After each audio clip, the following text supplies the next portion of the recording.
Olá a todas e todos, bem-vindos ao canal Oficina de Consciência.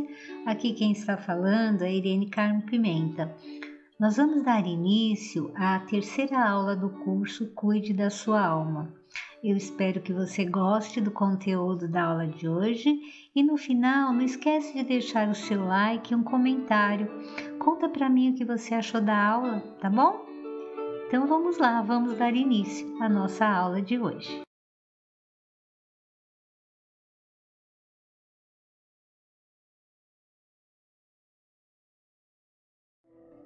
Considerado o pai da psicologia analítica, Jung sistematiza o conceito arquetípico através da sua teoria do inconsciente coletivo. Diz ele, uma camada mais ou menos superficial do inconsciente é indubitavelmente pessoal. Nós a denominamos inconsciente pessoal. Este, porém, repousa sobre uma camada mais profunda, que já não tem sua origem em experiências ou aquisições pessoais, sendo inata. Esta camada mais profunda é o que chamamos inconsciente coletivo. É assim, analisando semelhanças e divergências entre as imagens e símbolos de diversas culturas, que Jung chega à conclusão da existência de uma espécie de arquivo, um depósito da história da humanidade no pensamento humano, um conteúdo imagístico e simbólico que habita os pensamentos de toda a humanidade, dando a esses conteúdos compartilhados o nome de arquétipos. Basta saber, diz Jung, que não existe uma só ideia ou concepção essencial que não possua antecedentes históricos. Em última análise, estes se fundamentam em formas arquetípicas primordiais, cuja concretude data de uma época em que a consciência ainda não pensava, mas percebia.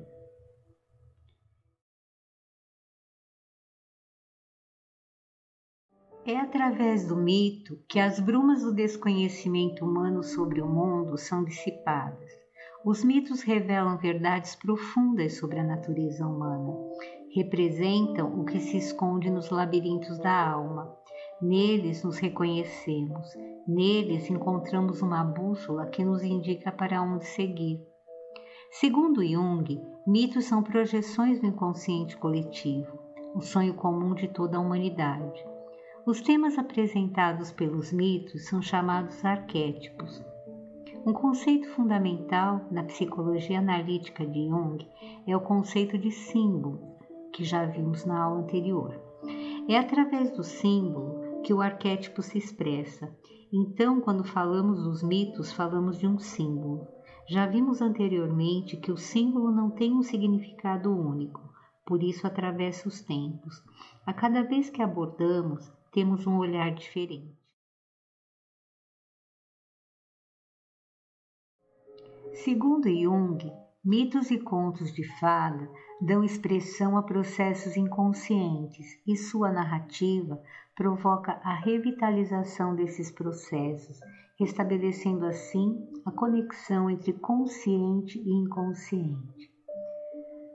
O mito de Narciso é contado na obra Metamorfoses, do autor romano Ovídio.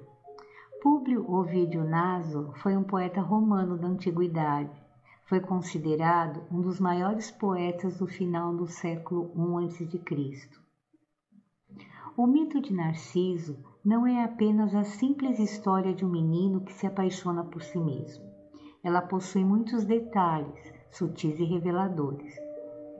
De acordo com Ovídio, que foi o mais antigo narrador desse célebre mito, Narciso era um jovem de extraordinária beleza, fruto da união arrebatadora entre o deus do rio Céfiso e a ninfa Liríope.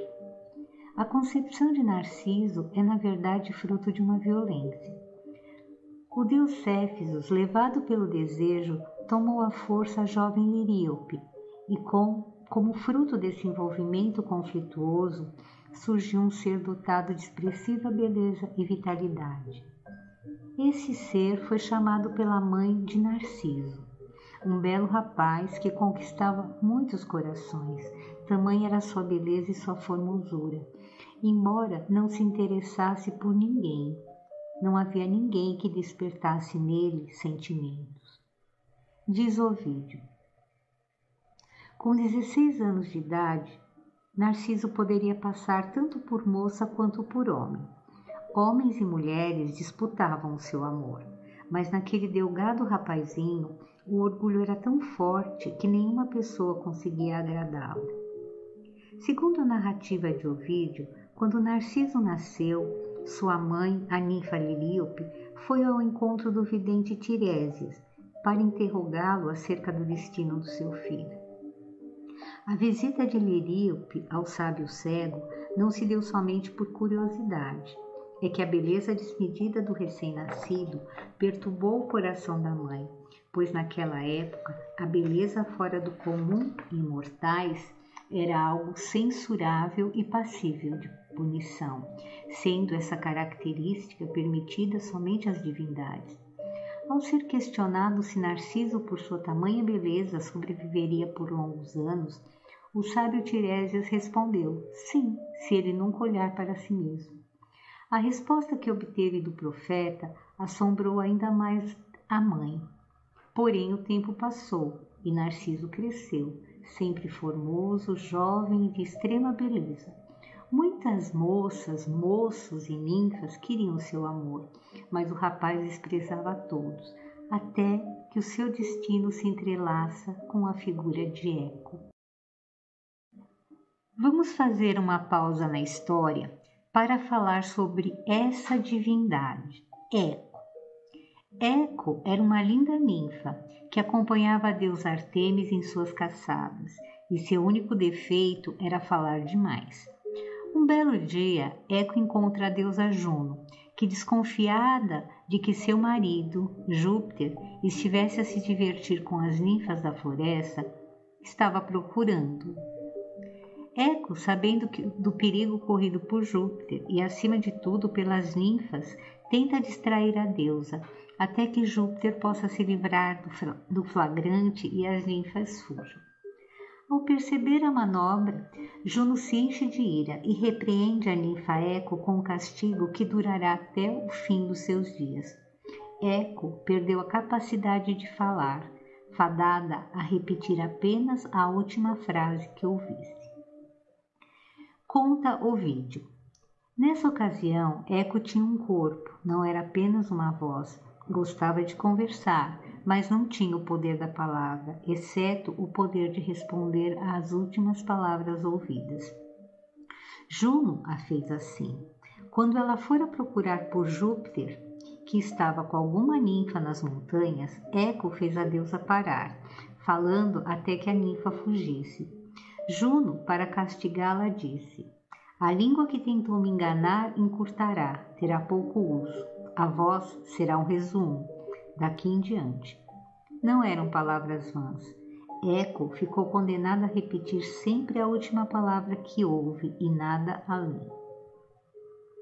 Ao se deparar com a beleza de Narciso, a ninfa se apaixonou por ele. Impotente para se declarar ao seu amado, ela se põe a segui-lo, ansiando por um momento em que pudesse revelar ao jovem todo o seu amor. Um belo dia, estava Narciso caçando com seus amigos quando se viu perdido dos companheiros de caça. Na tentativa de reencontrá-los, o belo jovem diz: tem alguém aí? Eco vê então a oportunidade de dialogar com o ser amado e rapidamente responde: aí? Narciso, atônito, põe-se a procurar o dono daquela voz maravilhosa. O que se passa a seguir é narrado por Ovídio em sua obra A Metamorfose. Ele olhou para os lados intrigado e chamou mais alto: vem até mim! Vem até mim, foi a resposta que obteve. Ele olhou para trás e não viu ninguém se aproximando. Por que foge de mim? E ouviu sua pergunta repetida nas árvores. Vamos ficar juntos. Não havia nada que Eco quisesse mais repetir do que isso. Vamos ficar juntos. E para reforçar suas palavras, saiu do bosque com os braços prontos para enlaçar o pescoço do amado. Mas Narciso se retraiu. Fique longe de mim, gritou ele, e não me toque. Eu morreria antes de lhe dar alguma chance. lhe dar alguma chance, e isso foi tudo. O que ela disse dali em diante, rejeitada e buscando esconder-se envergonhada na floresta fechada, em cavernas solitárias, foi apenas isso. Mesmo assim, o amor atrelou-se a ela e só fez crescer seu sofrimento. Ela não conseguia dormir, corroeu-se, definhou, ficou macilenta e abatida. Seu corpo secou e enrugou, até que a voz apenas e os ossos restaram, e ali só sobrou a voz, porque os ossos viraram pedra, e ela se escondeu nas florestas, e ninguém mais a viu andando pelos bosques nem pelas montanhas. Voltamos então para a história. Assim como Eco, muitos jovens e ninfas se apaixonaram por Narciso, mas ele desprezava a todas e todos. Um dia, um dos muitos jovens desdenhados por ele, cansado de tanto desprezo, ergueu as mãos para o céu e disse: possa Narciso amar um dia, de modo que ele próprio não consiga possuir a criatura que ama. A deusa Nêmesis, deusa da justiça, escutou o pedido e o realizou. No desenrolar da história, Narciso, durante uma de suas caçadas, cansado pelo esforço, se aproxima de uma lagoa imóvel e tranquila, uma fonte límpida de águas prateadas e cristalinos, de que jamais homem, animal ou pássaro tinha se aproximado. A fonte é rodeada por um bosque fresco e sombrio. Ao se inclinar para beber da água da fonte, viu de repente sua imagem refletida na água e encantou-se com a visão. Fascinado, apaixonou-se por si mesmo, sem saber que aquela imagem era sua, refletida no espelho das águas. Ovídio descreve Narciso fascinado por seu rosto, que parece ter sido esculpido em mármore. Como as jovens que o cobiçaram anteriormente, Narciso sente um forte desejo de possuir essa forma. Nada conseguia arrancar Narciso da contemplação, nem fome, nem sede, nem sono. Por várias vezes lançou os braços dentro da água para tentar inutilmente reter com um abraço aquele ser encantador. Ele avança para a água, mas não consegue segurá-la. Diz Ovídio: o que você busca não está em parte alguma. Afaste seu rosto e aquilo que ama será perdido. Desesperado e quase sem forças, foram estas suas últimas palavras. Adeus, amado rapaz, em vão adorado. As ninfas choraram tristemente pela morte de Narciso. Já preparavam para o seu corpo uma pira quando notaram que o corpo desaparecera. No seu lugar, havia apenas uma flor amarela com pétalas brancas no centro, a qual deram o nome de Narciso.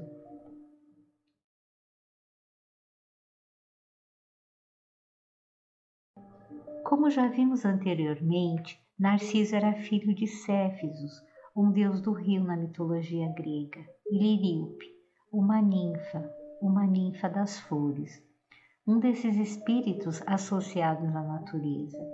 Liríope foi estuprada por Céfisos e desse ato nasceu Narciso.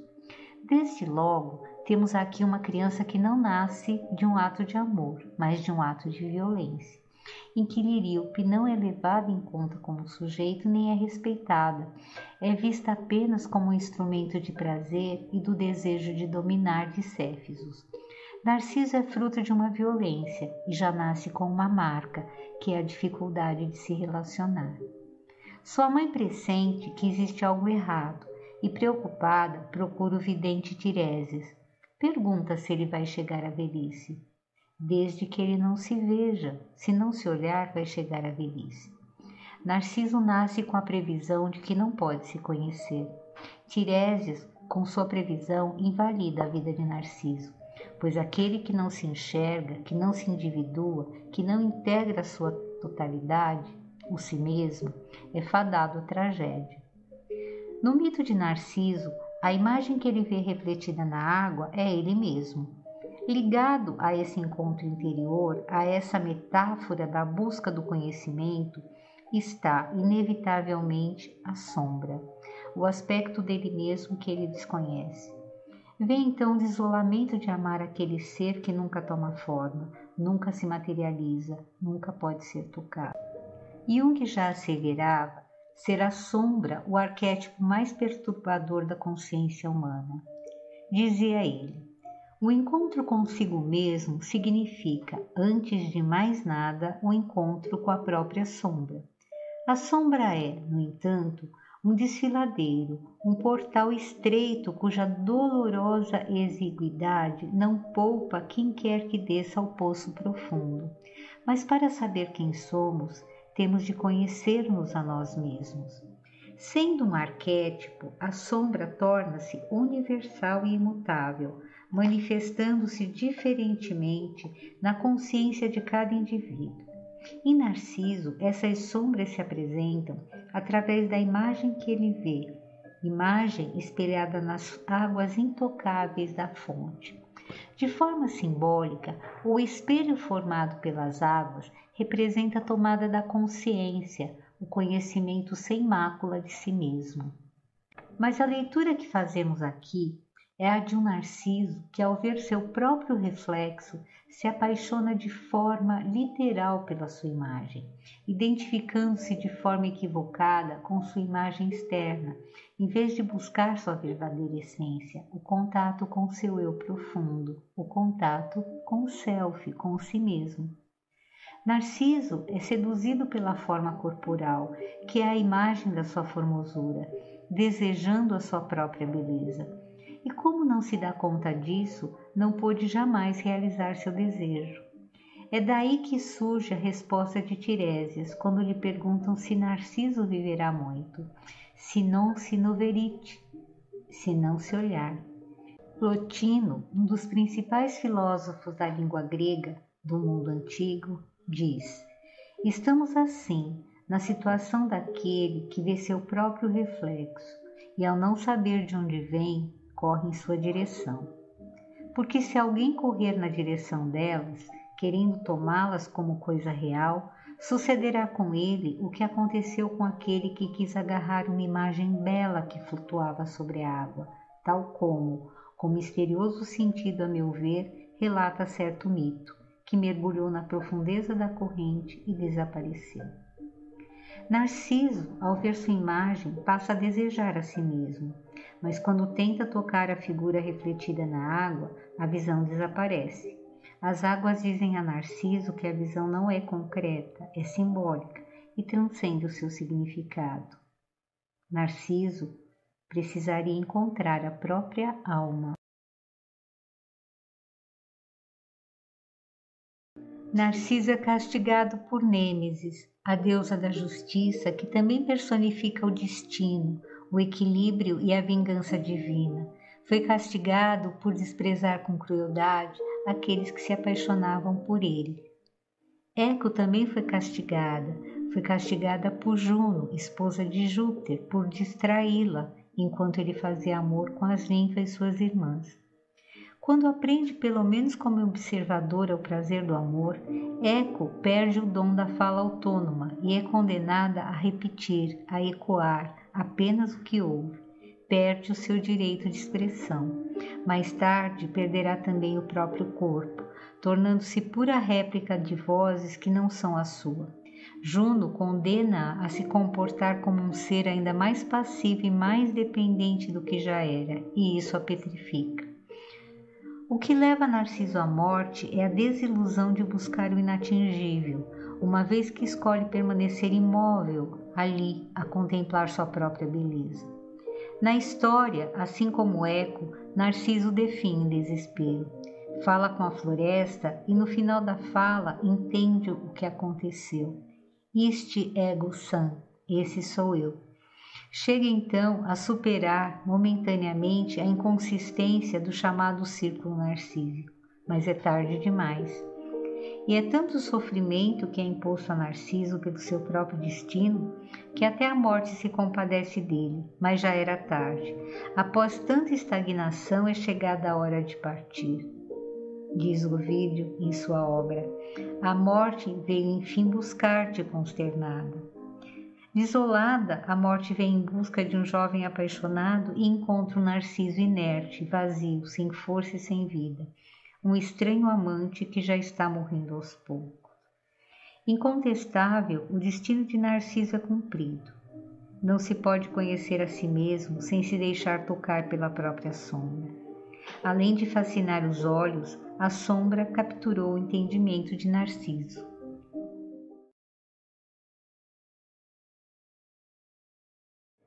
Antes de iniciar propriamente esse bloco, eu vou compartilhar com vocês uma lenda grega que fala sobre o simbolismo do girassol e do amor impossível.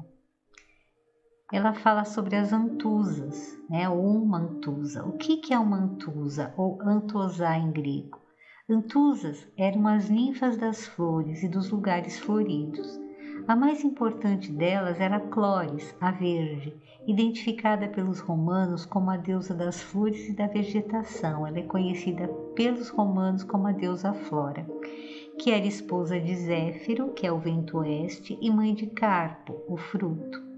Reinava sobre os campos elíseos ou as ilhas dos bem-aventurados, o paraíso do ocidente além do oceano, destinado aos heróis da mitologia grega após a morte.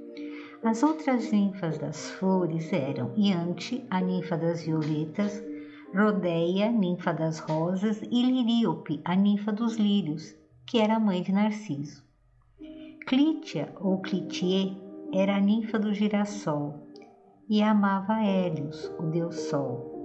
Quando Hélios a abandonou pelo amor de Leucoteia, devido ao sofrimento, Clítia começou a definhar.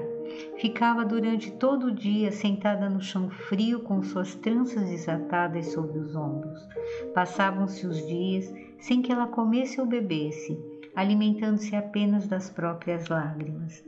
Durante o dia, contemplava o sol, desde o nascente ao poente. Era a única coisa que via, e seu rosto estava sempre voltado para ele. À noite, curvava-se para chorar. Por fim, seus pés criaram raízes no chão, e o rosto transfigurou-se em uma flor, que passou a se mover sobre o caule, sempre acompanhando o sol. Assim nasceu o heliotropo, ou o girassol. Assim como na vida, os amores impossíveis, eles acontecem onde cada um escuta o que quer ouvir. Exatamente como acontece no diálogo entre Eco e Narciso, o desencontro.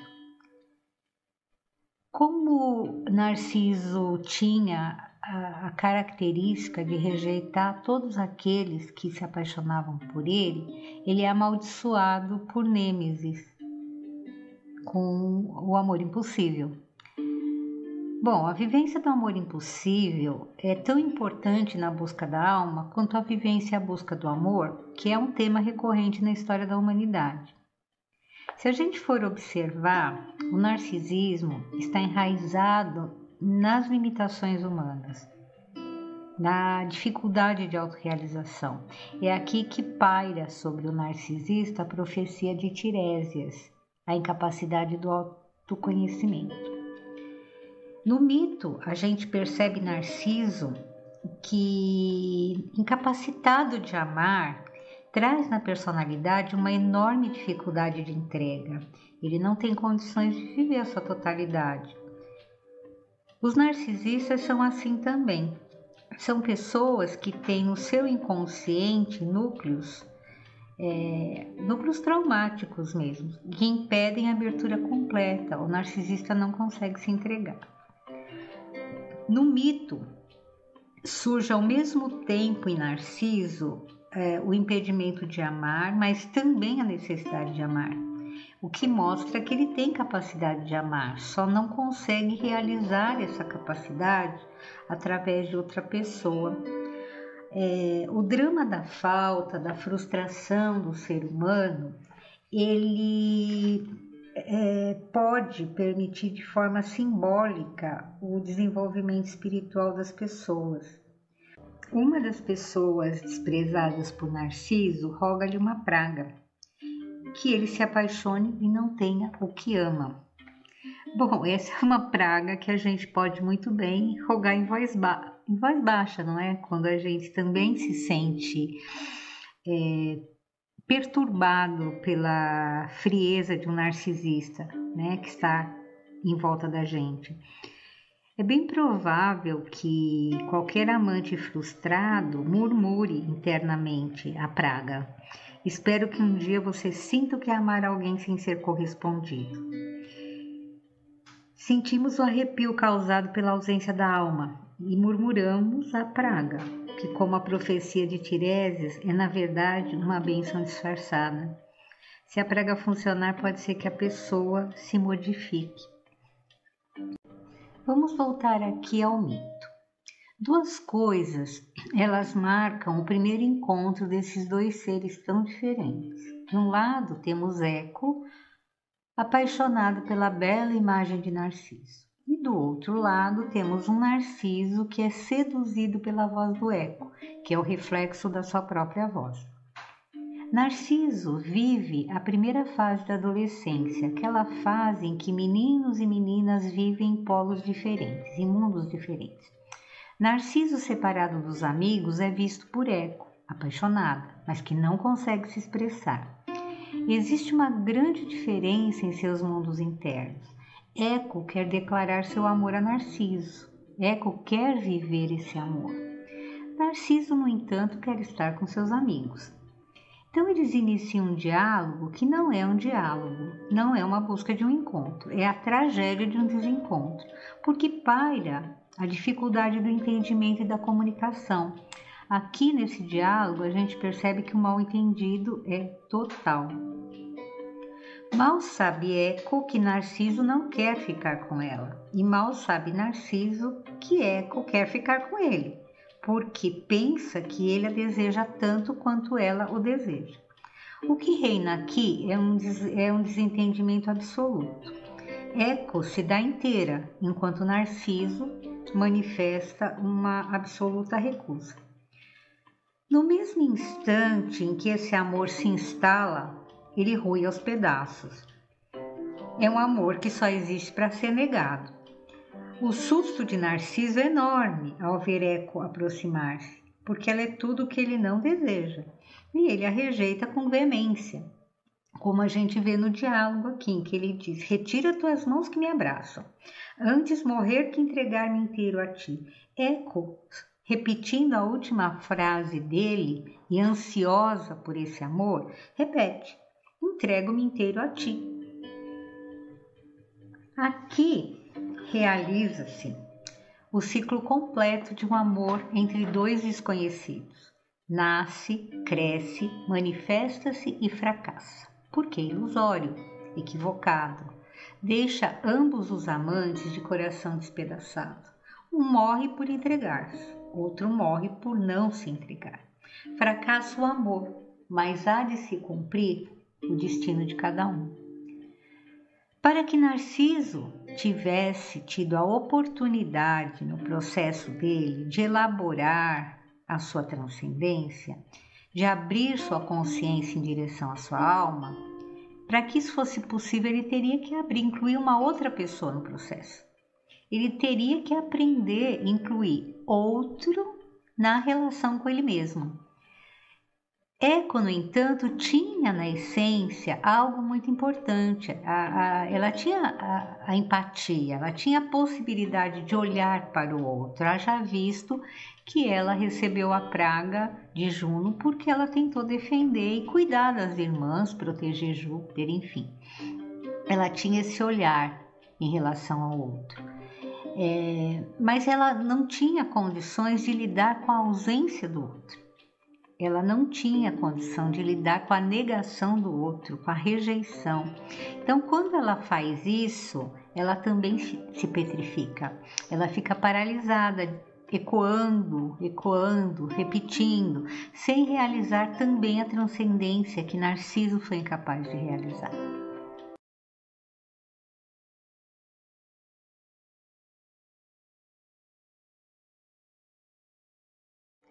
A história de Eco e Narciso não fala simplesmente do fato de uma pessoa se apaixonar e não ser correspondida.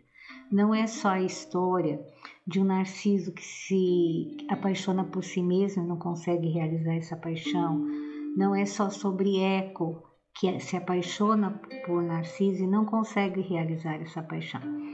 A história também traz uma reflexão, porque ela trata-se do fato de aprender a lidar com a frustração na vida. Quando falta o que mais buscamos, existem os símbolos, que são os significados. Símbolos, significados, para que nós percebamos os vários caminhos que a vida nos oferece e, através deles, buscar a autorrealização. A definição de um ego maduro é a capacidade que a pessoa tem de elaborar as suas frustrações, de lidar com elas. Não é só buscar a autorrealização, mas também elaborar a própria frustração. A frustração de Narciso deveria ter sido a oportunidade para ele vivenciar de uma forma mais concreta a sua individualidade, a sua face real, abrindo-se para a realidade da alma, e uma realidade com todos os seus significados, tanto psicológicos como espirituais. Ele precisaria ir além da imagem para a sua verdadeira essência. O mesmo poderia ter acontecido com Eco. Essa busca pelo outro, pelo amor que ela não encontra, seria a porta aberta para elaborar o encontro do outro em si mesma. Uma oportunidade para a construção da autoestima, uma oportunidade para ela retomar sua própria voz e expressar quem é e ao que veio, de focar a sua busca em direção, em função dela própria, não do outro. Então, nós podemos enfrentar a frustração através de elementos que a alma reconhece. Um deles é a criatividade. Nós podemos alimentar nossa alma com arte, com beleza, com meditação, com contato com a natureza. Vivenciar esse lado sutil da vida, esse contato com a arte, com a beleza, pode nos ajudar a nos libertar de situações aprisionantes. Uma pessoa bem estabelecida em sua própria identidade, ela integra os seus vários eus e se conecta com seu eu mais profundo. Superar uma frustração pode levar a pessoa a perceber esse eu mais profundo e encontrar esse eu mais estruturado, mais maduro, mais flexível à fluidez do mundo. O mito de Narciso nos fala sobre o fato de que é o amor o principal alimento para o desenvolvimento da alma. Fala da construção da verdadeira autoestima a partir do autoamor. E o autoamor só irá acontecer através do contato com a alma e não através da imagem externa que projetamos. A alma, em busca da totalidade, necessita da transcendência, da ultrapassagem da tragédia, mas Narciso é incapaz de perceber que é preciso transcender. E por que Narciso não consegue amar o outro? Por que não consegue se relacionar com o outro? Em princípio, foi decidido pelos deuses que assim seria, era o seu destino. Uma vez perguntado se Narciso viveria até a velhice, o vidente Tiresias vaticinou: se não se olhar.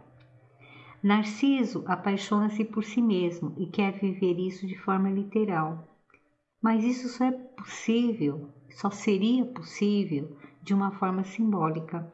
Ele precisaria ampliar a consciência e perceber que haveria necessidade para isso de amar sua própria alma. Esse seria o caminho para a autorrealização.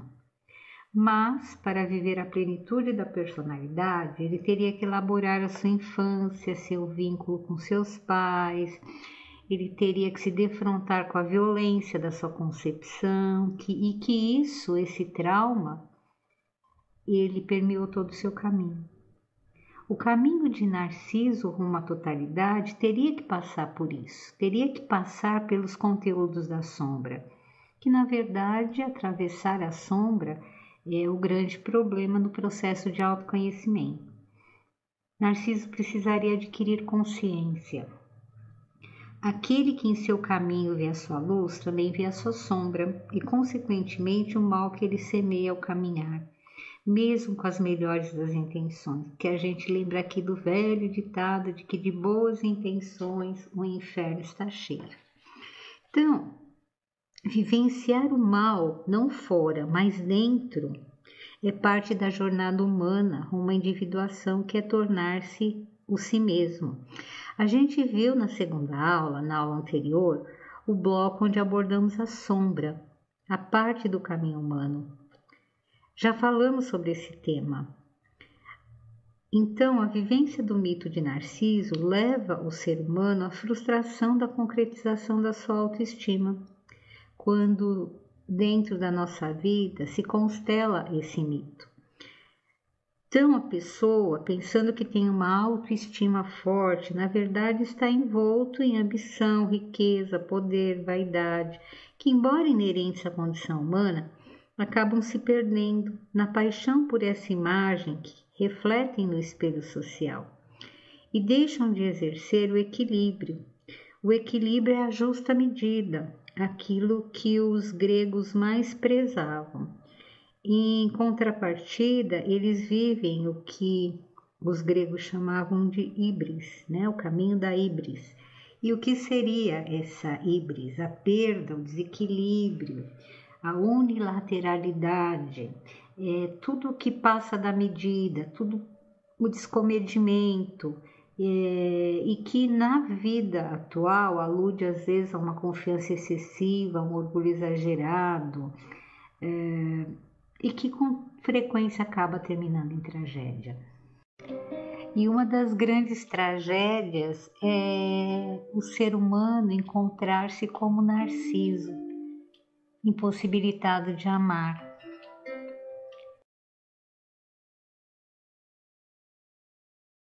Eu vou começar esse bloco falando o que acontece quando se constela um mito Eco e Narciso dentro de um relacionamento, dentro de uma relação afetiva.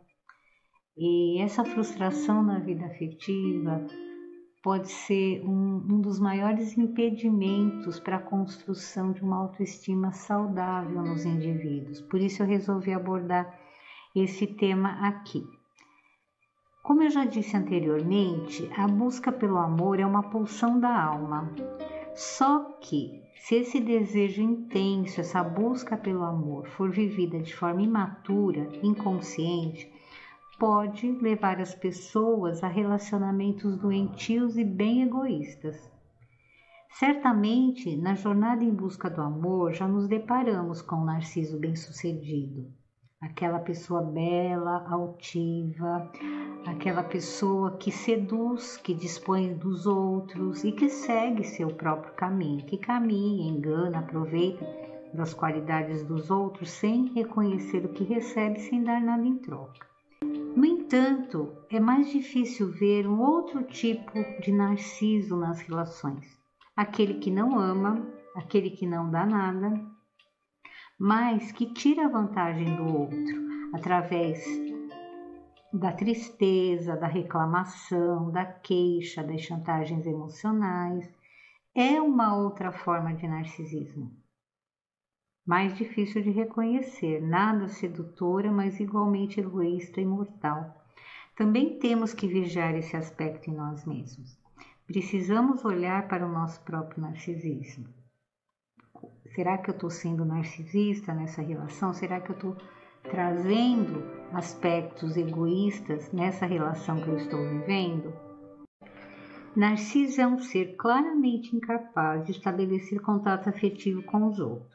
Eco, por sua vez, perdeu a voz própria, perdeu o direito de expressão, apenas repete, ecoa o que o outro diz.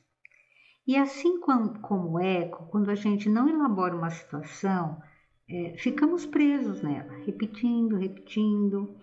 E restringir a nossa voz gera limitações e deformidades na expressão, gerando também impossibilidade na relação. Tem uma canção da Maria Rita muito legal que chama Não Vale a Pena. É meio antiguinha, eu vou deixar o link aqui para quem tiver a curiosidade de ir lá ouvir. porque tem na canção ela fala realmente, ela fala é pena, mas você não vale a pena. E tem um trecho que ela diz assim: de repente cai o nível e eu me sinto um imbecil, repetindo, repetindo, repetindo, como num disco riscado, o velho trecho batido dos amores mal amados, dos amores não vividos. E aqui ela fala do seu momento eco, em que ela não quer mais ser eco na relação. E quando o eco se apaixona, admira Narciso. E essa admiração só vai dificultar a relação entre eles, porque Eco não percebe a limitação de Narciso, a incapacidade comunicativa de Narciso herdada a partir dos seus traumas geracionais. Ela o vê perfeito, também se apaixona por uma imagem, sem perceber que ela está excluída dessa perfeição e que essa exclusão torna imperfeita essa natureza, a natureza dessa relação. Eco também significa o feminino passivo, independente do gênero da pessoa que está constelando eco na relação. Ela significa essa espera infinita, a entrega total. A única coisa que faz é admirar o outro, ainda que seja de uma forma meramente potencial, porque não há nada concreto ali, né, que sustente essa admiração, a não ser a projeção de eco. Quem não está preparado para conhecer o outro, também não está preparado para se conhecer, e é por isso que o encontro entre Eco e Narciso acaba em morte. E nas pessoas reais, pode até acabar em morte, haja visto tanto feminicídio que tem por aí, mas é a morte do sonho também. Eco por admirar Narciso e Narciso por admirar a si mesmo. É por isso que morre esse amor impossível. Morre porque é um amor impossível. Em um relacionamento Eco e Narciso não há encontro. Narciso não presta atenção em Eco. Ele está fascinado pela sua própria imagem. Eco, por sua vez, não tem voz para se expressar na relação. Ela vive em busca e em prol de Narciso, sem vivenciar o seu próprio desenvolvimento psicológico. Para ir além da dor e da frustração em uma relação eco-narciso, faz-se necessário procurar pelo menos entender o drama a partir de uma realidade simbólica, ou seja, é preciso transcender essa realidade literal, compreender a situação não como um castigo dos deuses, mas como um rito de passagem em direção à alma. É preciso ir além da dor, como diz Fernando Pessoa no poema Mar Português, em que ele diz assim: quem quer passar além do bojador tem que passar além da dor. Deus ao mar o perigo e o abismo deu, mas é nele que espelhou o céu.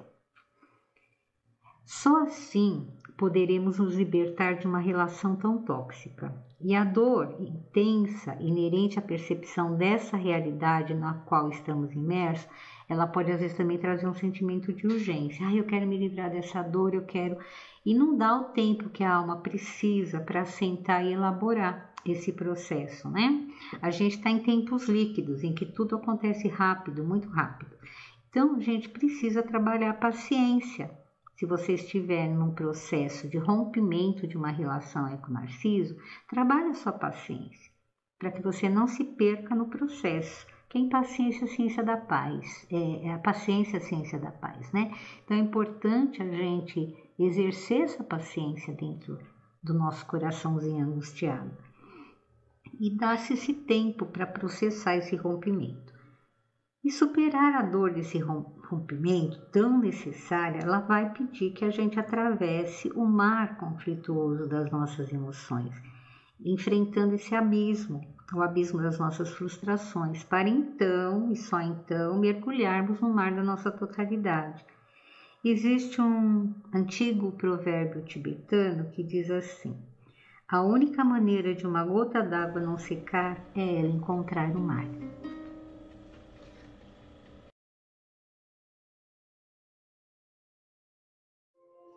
O narcisismo tem seu nome derivado de Narciso, e ambos derivam da palavra grega narque, que quer dizer entorpecido, que é de onde também vem a palavra narcótico. Sendo assim, para os gregos, Narciso simbolizava a vaidade e a insensibilidade, diante do fato de que ele era emocionalmente entorpecido às solicitações daqueles que se apaixonavam pela sua beleza. Mas Narciso não simboliza apenas essa negatividade. O mito de Narciso representa, se não para os gregos, ao menos para nós, um tema que estamos desenvolvendo aqui nessa aula, o drama da individuação, a busca pela totalidade. O mito mostra a profundidade de um indivíduo que toma consciência de si, em si mesmo e perante si mesmo, ou seja, um lugar onde o indivíduo experimenta seus dramas humanos, que é a sua própria existência. O narcisista pode adorar ver-se num espelho de verdade, mas só no momento de transformação, que é o encontro com a sua alma, é que ele percebe um reflexo mais profundo de si mesmo. E como personagem do mito, o narcisista ele precisa de uma imagem de si mesmo que seja mais eficiente e emocionante do que a imagem superficial que ele usou durante a vida toda em busca de autoaprovação. Porque essa imagem no qual o narcisista se realiza não é real. Ou seja, como Narciso, a imagem que o narcisista vê no espelho não é a imagem que ele quer projetar, não é o conceito que ele tem de si mesmo, o modo como ele se vê. No encontro com a alma, a imagem que Narciso vê no mito é nova, algo que nunca vira antes. Alguma coisa ele fica hipnotizado por essa imagem, fica encantado. E Ovídio diz na sua obra Metamorfose: o que você busca não está em parte alguma, não pode ser encontrado intencionalmente. Então essa imagem que o narcisista busca, vamos falar numa linguagem, usar aqui uma metáfora, ela pode ser encontrada numa lagoa, na floresta, onde o sol não brilha forte, onde o toque humano está ausente. É um simbolismo para esse momento de interiorização, em que o indivíduo busca olhar no espelho a sua verdadeira face, sua verdadeira imagem. O que o narcisista não entende é que a autoaceitação que ele busca não pode ser forçada. Ela tem que ser descoberta nesse lugar mágico, nesse lugar mais introvertido, um lugar que vá além das suas projeções narcisistas. E esse lugar, esse bosque encantado, é dentro de si mesmo. Então é preciso que haja um certo questionamento interior e até uma certa confusão para se chegar até esse ponto, né? De perceber uma imagem mais real de si mesmo. E muitas vezes esse ponto, às vezes é um drama na vida, algum momento em que a pessoa diz assim, mas o que está acontecendo aqui?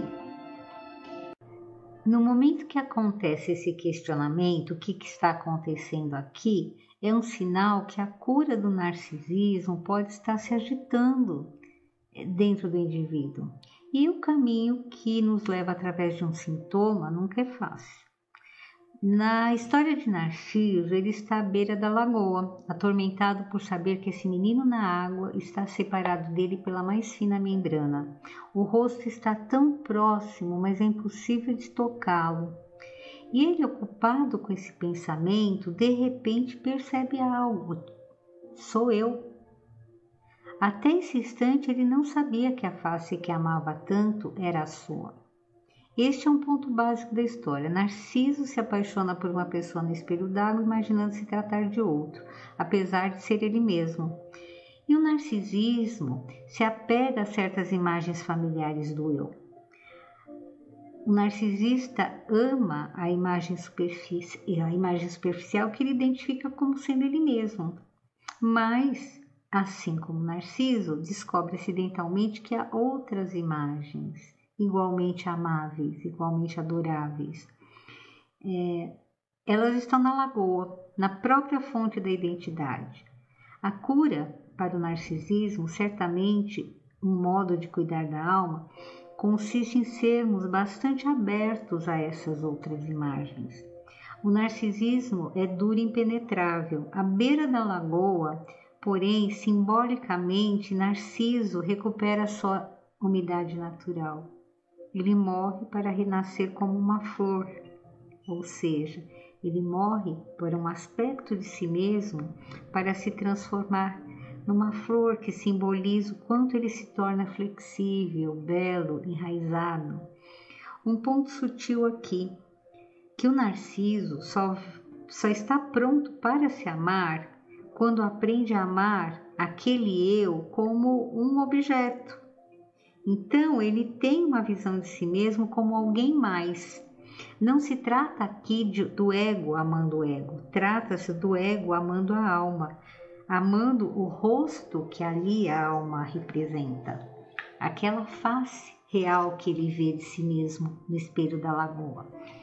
Então a gente pode dizer que a cura para o narcisismo consiste em passarmos do amor pelo eu, que sempre teve um certo ar de narcisismo, para o amor pela alma, aquela coisa mais profunda em nós. O confronto com o próprio narcisismo nos convida a expandir os limites daquilo que pensamos que somos. Descobrindo que o rosto na lagoa é o seu, Narciso exclama: tenho tudo que desejo. O amor por uma nova imagem do eu conduz a um novo conhecimento de si mesmo e de todo o potencial que está nesse si mesmo descoberto. E aí é que acontece o auto-amor. E a verdadeira autoestima é isso.